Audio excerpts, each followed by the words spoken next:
Yang betul. Pui belangom pui dinyan. Igli. Jadi katrip na kajahinan di belangom. Kena ba igli tunggu salamnya apa? Hah?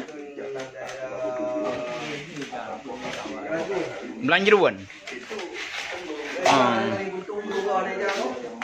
Jadi udah mau nak aja informasi lo yang ini Zakaria nan di daerah Blangom. Leher belah apa?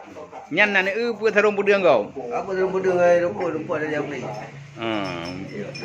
Betul. Jadi karena orangnya kali alit tiga. Mai kali bentuk dia kau anak-anak. Dibentuk relawan lead gajah, ha?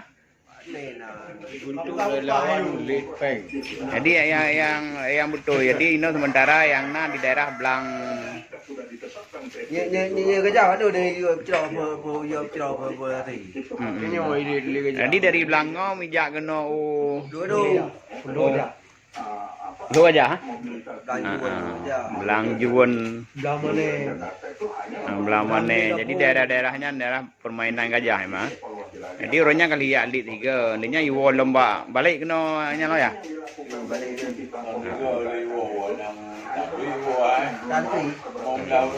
Jadi ada orangnya yang termasuk anggota relawan gajah dia kan, nah. Nebuh menyebi pandangan tiga untuk kiban biar gajahnya nggak belina di dalam daerah Belangjeruan atau daerah Belangom. Kiban tanggapan daripada kan kiban nebi pandangan iro neng bawah gajahnya nggak belina li ini. Kadrop. Tame awak dari Barisare ya kan? Atau untuk talit ugli lah menyalakan. Ya itu ya tu mendung dia. Terus. Ada zaman ni kau tu ada kerja. Ada huru tu bau. Anak pun lebih di pandangan. Bagaimana cara biar gajah ngabek lina ni? Tanggapan dari drone. Oh ya drone. Ya drone bawa terakhir dia. Nah, itu boleh ada ya. Bawa terbang dia. Oh, kalau bawa tahu ni no ada ya, abe saat nama tu.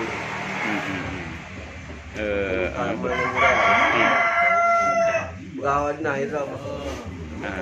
Jadi dinah punya, bak dinah panan. Dinah perhutanan.